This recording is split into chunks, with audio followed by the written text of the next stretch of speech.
নমস্কার বন্ধুরা, চৈতির রান্নাঘরে তোমাদের সবাইকে উষ্ণ অভিনন্দন। আমাদের বাংলার অনেক রান্না আছে, তার মধ্যে একটা হারিয়ে যাওয়া রান্না তোমাদেরকে শেয়ার করছি। রান্নাটির নাম মূলো চিংড়ির ঘন্ট। দেখো আমি তোমাদের কেমন সাজিয়ে রেখেছি সবকিছু। বলি কি কি নিয়েছি। এইখানে আমি 1 কিলো মূলো, লাল মূলো, এখন তো কচি কচি মূলো উঠছে, সঙ্গে নতুন আলু দুটো আমি কুড়ে নিয়েছি। দেখো, আর ওপরে দেখতেই পাচ্ছ সাজিয়ে রেখেছি, সেটা হচ্ছে 1 মুঠো ধনেপাতা। এইখানে আমি ভিনিগার দিয়ে পেস্ট করে রেখেছি লঙ্কা। না এতটা লঙ্কা লাগবে না, আমি কাজে সুবিধার জন্য এরকম পেস্ট করে রাখি। এখানে রেখেছি আদা বাটা, ভিনিগার দেওয়া। এটা বাদাম তেল আছে। এটা আমার মশলার বাক্স, তোমরা রান্নায় প্রায়শই দেখো আমি এটা ব্যবহার করি। এইখানে যেটা রেখেছি সেটা হচ্ছে একটু নারকোল আর 200 গ্রাম চিংড়ি মাছ একটু ভেজে রেখেছি বাদাম তেল দিয়ে। প্রথমেই আমি নুন দিয়েছি আর বাদাম তেল দিচ্ছি। রান্নাটি পুরোটাই কিন্তু বাদাম তেল আর ঘি দুটোর মিশ্রণেই করব। একটু বেশি তেল লাগছে। সব থেকে মজার কি জানো তো বন্ধুরা, এইসব রান্না যখন মানুষের রান্না করতেন ঘি চপচপে করে করতেন, তখন কিন্তু এত কিন্তু আমাদের মেপে টেপে চলতো না। এই কোলেস্ট্রল বেড়ে যাবে, ট্রাইগ্লিসাইড বেড়ে যাবে, রান্নাটা পুরোটাই ঘিতে ছিল। যেহেতু এখন আমরা তো চিন্তা করি, সচেতন মানুষ, তাই আমি বাদাম তেল আর ঘি এই দুটো ব্যবহার করছি। তেলটা গরম হোক, ততক্ষণে আমি ফোড়নটা দিচ্ছি। এখানে আমি 5 ফোড়ন ব্যবহার করছি। কি কি চলতে পারে? রাঁধুনি চলতে পারে, 5 ফোড়ন চলতে পারে, আবার শুধু মেথি ফোড়নও চলতে পারে। ছোট চামচের আমি 2 চামচ 5 ফোড়ন দিলাম। এখন অল্প করে একটু হলুদ দিচ্ছি।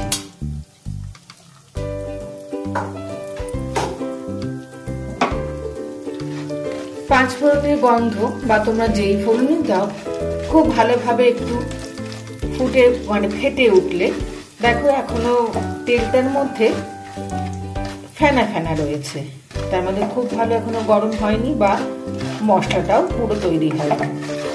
খুব ভালো করে ভাজা ভাজা হয়ে গেলে কুড়ে রাখা আলু, মূলো এবং ধনেপাতা দুটোই দিয়ে 3টে জিনিসই দিয়ে দেবো। ধনেপাতাটা আমি রান্নার সঙ্গে দিয়ে দিচ্ছি এই কারণে, লাস্টে দিলে আমি যেহেতু ঘিটা ব্যবহার করব, তাই ঘি এবং ধনেপাতার গন্ধটা মিক্সড যাতে না হয়ে যায়। হালকা একটা ধনেপাতার গন্ধও থাকবে রান্না করতে করতে, সবার শেষে ঘিয়ের গন্ধটাই ভালো লাগবে। এবারে আমি দিয়ে দিচ্ছি।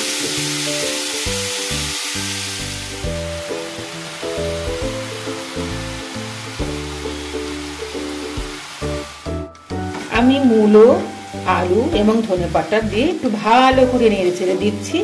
তারপরে আমি ঢাকা দিয়ে দেবো।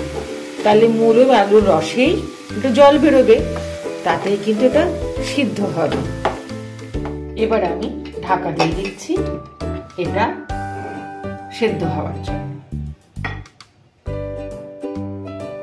ঢাকাটা খুললাম, মাঝখানে এসে কিন্তু আমি নেড়ে দিয়ে গেছি। দেখো কতটা জিনিস ছিল আর কতটুকু হয়েছে।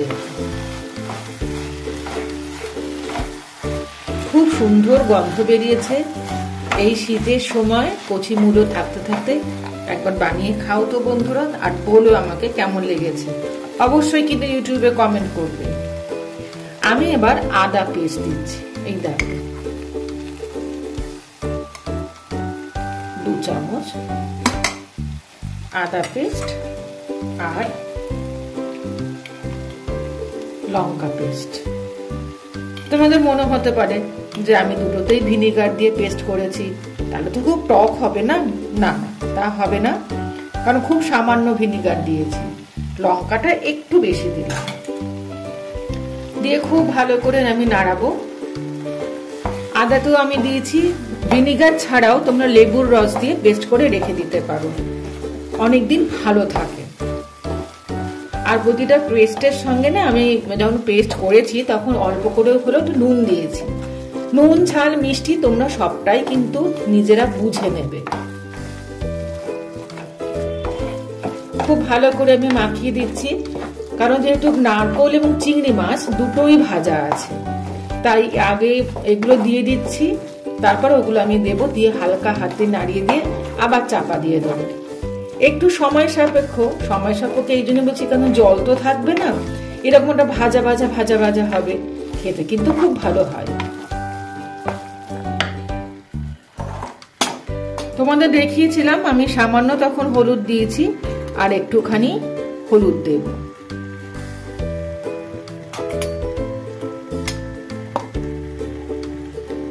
এইখানে একটা জিনিস দিচ্ছি, তোমরা বাড়িতে তৈরি করতে পারো 5 মিশালি মশলা, অর্থাৎ বাড়িতে সর্ষে, ধনে, মেথি বাজার থেকে নিয়ে এসে যখন সেগুলো তোমার একটু ধরো কৌটোতে পুরোটা ঢাললে না, বা কিছুটা রয়ে গেল, সে তোমার লবঙ্গ হতে পারে, এলাচও হতে পারে, সেগুলোকে নিয়ে আমি শুকনো খোলায় গরম করে পেস্ট করে রেখেছি।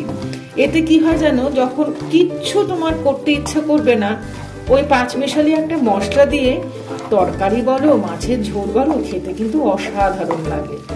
তাই তোমাদের আলাদা করে বলতে পারছি না যে 5 মিশালি মশলা কি কি, কারণ আমি নানা রকম মশলা দিয়েছি, যখন যেটা পেরেছি আলাদা করে রেখে দিয়েছিলাম। তারপরে একদিন সময় সুযোগ দেখে আমি এরকম শুকনো খোলায় মানে কড়াতে গরম করে পেস্ট করে নিয়েছি, মানে গুঁড়ো করে নিয়েছি। এবারে আমি এই ভেজে রাখা নারকোল আর চিংড়ি মাছ নিচ্ছি। এর থেকেও তোমরা ছোট চিংড়িতে করতে পারো, তাতেও খেতে কিন্তু অসাধারণ লাগবে। চিংড়ি মাছ জিনিসটা এমনই বন্ধুরা, যা দেবে তাতেই ভালো লাগবে। আর তার সঙ্গে যদি নারকোল পড়ে, তোমরা চাইলে নারকোলের ডাস্টও দিতে পারো, গুঁড়িয়েও দিতে পারো, পেস্ট করেও দিতে পারো, সেটা তোমাদের ইচ্ছে। খুব ভালো করে মাখাচ্ছি, কিন্তু খেয়াল রাখতে হবে যাতে চিংড়িগুলো ভেঙে না যায়। আমি আবারও একটু ঢাকা দিয়ে দেবো, আস্তে আস্তে স্লো আঁচে এই জিনিসটাই হবে।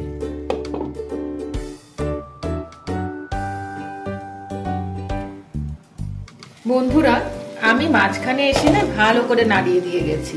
তোমাদের একটা কথা বলি, আমি বলছিলাম না আমি জল দেব না, এইসব রান্নার জল লাগে না, মানে দিতে নেই, নষ্ট হয়ে যায়।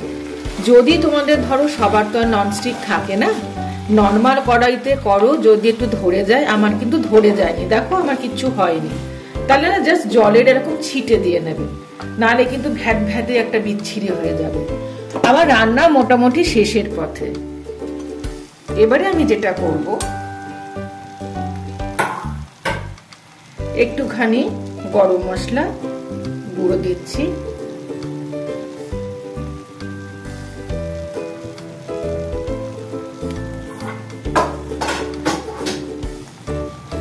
আর তোমাদের বলেছিলাম আগেকার দিনে রান্নার ঘিয়ের প্রচলনটা খুব ছিল, আমি ওপরে একটু ঘি দিচ্ছি।